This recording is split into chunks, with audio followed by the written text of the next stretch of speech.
E aí pessoal, tudo bem? Trazendo mais um vídeo agora falando sobre a ATM, né? Para quem não sabe, eu sou estudante de odontologia, então eu vou passar para vocês não o que é 100% correto, mas sim a forma com que eu aprendi. Eu espero que a forma com que eu aprendi seja 100% correta, tá? Mas aí vocês precisam também fazer os estudos de vocês, e daqui é apenas uma forma que eu tento fazer uma explicação mais perto do que um humano estudante ali no meio da faculdade consegue aprender e passar para os outros, tá? Primeiramente, né, entender o que é articulação temporomandibular. Esses aí são os itens, né, que existe dentro dessa articulação.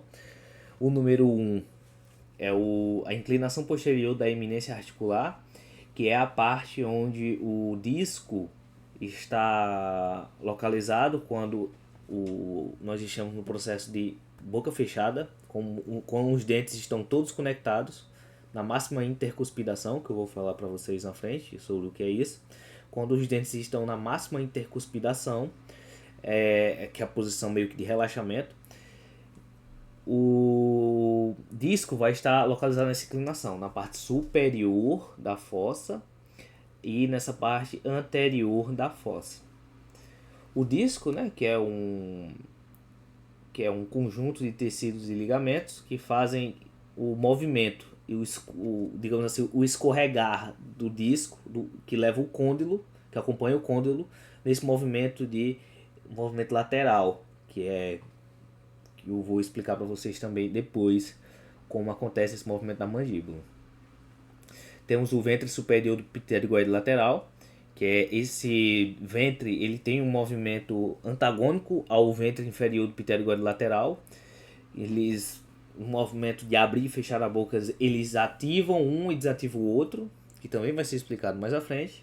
Temos o tecido retrodiscal, que é esse número 7, que é um tecido bastante importante para a inervação local nessa região e também para um segurar do movimento do disco.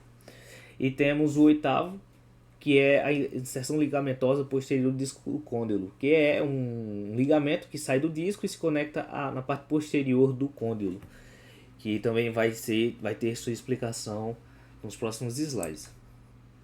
A cápsula, que é uma cápsula de ligamento, essa cápsula é muito importante porque ela aprisiona os líquidos sinoviais que existem dentro da nossa estrutura. Nesse slide aqui, eu não acabei me esquecendo, passo pulando ele, mas existe o tecido sinovial, que é o sexto. O tecido sinovial está entre o côndilo e o disco, e entre o disco e o osso. Ele serve para acontecer aquele amortecimento, aquela lubrificação local, para justamente não haver danos encostando o osso direto no osso ou disco direto no osso, para justamente ter uma longevidade maior dessa estrutura, dessa articulação. Então a cápsula serve justamente para segurar esse líquido ali no meio e também para impedir certos deslocamentos laterais ou posterior do côndilo, para justamente manter aquele côndilo local.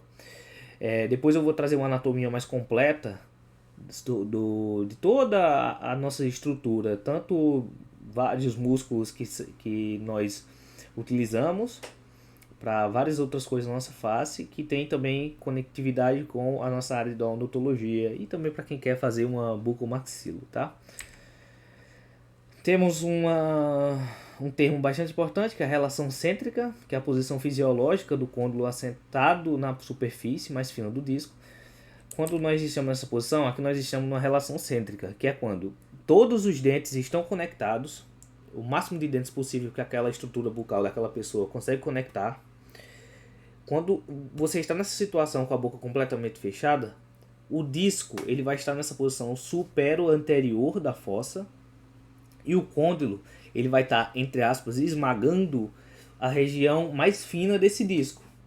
Aí nós estamos na relação cêntrica. Então, para você tomar base nisso. A máxima intercuspidação é justamente para você entender que quando o máximo de oclusais possíveis estiver em contato, significa que o dente está numa relação cêntrica. Quer dizer que aquele dente, entre aspas, eu considero a posição de fechamento de boca, da boca fechada, como uma posição passiva.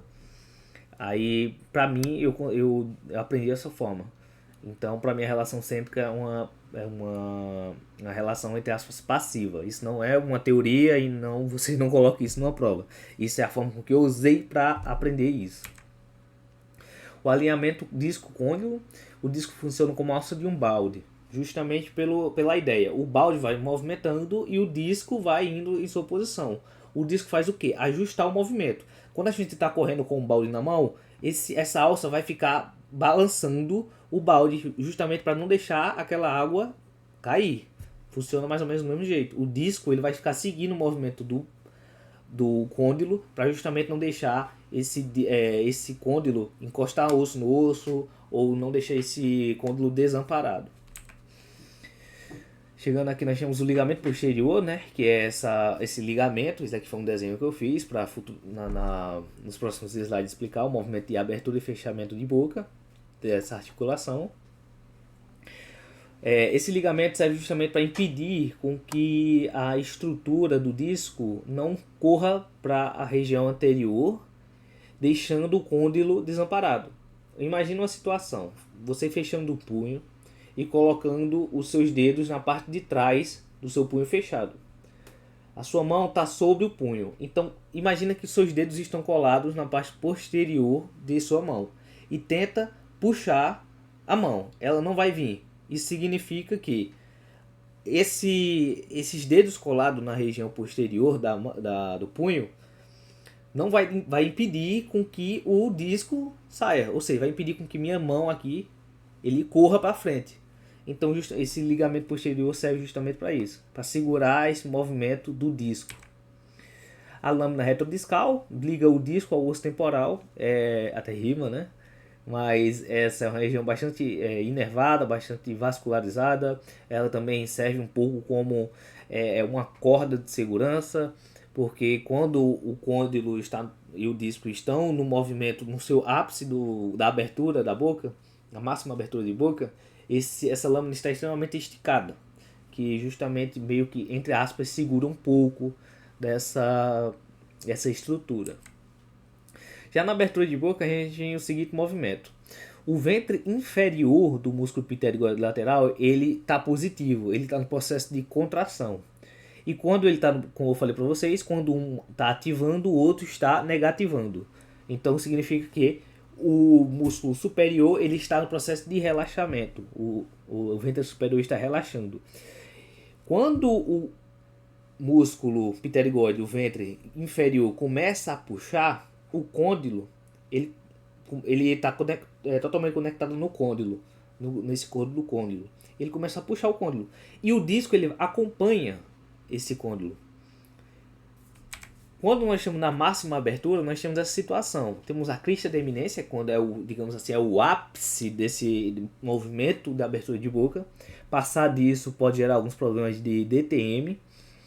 O ligamento posterior vai estar relaxado, porque ele funciona na posição ele é muito importante quando a boca está fechada, que para justamente segurar o disco, para o disco não ir para a região anterior e deixar o côndilo ter aquele impacto do fundo de fossa mandibular com o côndilo. Então essa aqui é mais ou menos como é a estrutura da nossa boca quando ela está altamente aberta. O côndilo ele vai atingir a crista da eminência, o côndilo e o disco vão atingir a crista de eminência e vão permanecer estabilizados dessa maneira. Você pode ver que o ventre superior liga no pescoço e o disco e a rotação sobre o disco. Como o côndilo está conectado no disco e você está puxando do côndilo, o disco vem junto. Mas o disco está conectado com outras estruturas e também o tecido retrodiscal. Por isso que ele limita, ele trava num certo ponto. Já no início do fechamento, agora imagina a situação ao contrário. O músculo do ventre superior ele positiva e a parte do ventre inferior ele negativa. Aqui está errado esses símbolos, mas imagina que agora essa parte de cima, esse ventre superior ele está positivo e esse ventre inferior está negativo. significa que o ventre de baixo ele vai descontrair e o ventre de cima ele vai contrair. Ah, mas essa contração não puxa? Entre aspas, sim. Ele limita a volta abrupta dessa estrutura. Você pode até prestar atenção que esse ventre está conectado tanto no disco quanto no côndilo, justamente para dar uma segurada no movimento de volta. Enquanto os outros músculos estão fazendo esse processo de fechamento de boca, de elevação de mandíbula. Que aí entra o pterigóide médio, entra também o masseter, e entre outras estruturas e ligamentos e tal. Então esse é o início do fechamento de boca. O fechamento completo vai justamente para o início do estudo da abertura de boca, que é quando quando nós estamos completamente fechados, o músculo do ventre superior, do músculo do pterigóide lateral, ele está positivo, que ele está contraído, que ele está segurando também um pouco, limitando a volta completa do côndilo barra disco. E o músculo de baixo está relaxado, o ventre inferior está relaxado, justamente porque não tem necessidade de abrir a boca nesse momento. Então ele vai permanecer relaxado, porque ele é um músculo que está conectado completamente na mandíbula. E quando a boca está completamente fechada, ele está em relação cêntrica. Aí nós voltamos para o mesmo movimento de abertura e fechamento. Os ligamentos temporomandibular, nós temos alguns, eu não coloquei aqui no slide, mas você vai encontrar alguns ligamentos muito importantes para justamente segurar essa mandíbula na nossa boca, porque quem não sabe, a mandíbula ela é um osso solto. O que segura ela no local dela são os músculos e também os ligamentos, principalmente os ligamentos. Então é bastante importante você entender os ligamentos temporomandibular, os ligamentos esfenomandibular e aí por diante. O chunte anterior venoso, ele é aquela estrutura, aquele tecido retrodiscal que vai se expandir, ele vai sofrer esse preenchimento daquela cavidade que vai se abrindo ali, porque quando o côndilo está vindo junto com o disco, aquele local que permanecia o côndilo, ele tá aparecendo um vácuo, e na natureza não existe vácuo, é sempre preenchido com algo, e vai justamente ter esse aumento do calibre das arteríolas, dos capilares, das vênulas, e vai aumentar aquela quantidade de sangue naquela região, dando uma melhor vascularização, tendo uma melhor inervação e nutrindo mais aquele local. E aí quando volta o processo de fechar de boca, volta a comprimir essa região, e essa região volta a ter uma vascularização menor. Isso é uma perfusão sanguínea, esse processo de preencher a cavidade com estufamento, digamos assim, dos vasos sanguíneos. A articulação ela é bastante importante porque existe um controle de pressão lá dentro, para aguentar um pouco a pressão lá dentro, que é o seguinte: existe uma ideia de que a compressão sobre os componentes intracapsulares que estão dentro daquela cápsula da ATM não é bem tolerada. Errado. Existem várias coisas que vão corroborar com a ideia de que a estrutura foi feita sim para aguentar esse comprimento, esse carregamento. Que é o quê? A evidência de que existe uma ausência de nervos e vasos naquele tecido onde tem a zona de carga, significando que naquele local não vai haver vaso sanguíneo nem nervo, então não vai ter processo inflamatório. Se nós tivéssemos nervos e vasos nesses locais de cargas, a gente iria ter o quê? Uma compressão. E vocês que provavelmente estudaram já a parte inflamatória, as cadeias inflamatórias, o que é inflamação, vocês vão entender que uma compressão vai gerar uma inflamação. E aí, no caso, seria um processo de inflamação crônico. Provavelmente levaria a uma necrose e tal. Então, isso não existe. E também existe, quando dentro desse sistema, existem espaços. Espaços pequenos, mas espaços que, justamente quando ocorre uma grande pressão, uma grande compressão naquele local, ele vai preencher aquela cavidade justamente como se você estivesse apertando um balão. Imagina que o balão é toda aquela estrutura que está ali dentro, andando, indo para frente, para trás. Agora imagina que a gente está mordendo uma noz muito dura. Aqueles ligamentos, aquele disco, aquele tecido sinovial, eles vão começar a o que? A achatar. Da mesma forma que você apertando um balão dos dois lados. Ele vai começar a ir para os lados. Ele vai começar a ir para os lados vazios. Justamente como vai funcionar essa estrutura da nossa articulação. Ele vai começar a se expandir para os lados que estão vazios. Por isso que ele também, essa é uma grande evidência de que essa articulação foi feita sim para aguentar uma boa quantidade de pressão. Então, é isso, pessoal. Esse é o estudo que eu fiz de ATM.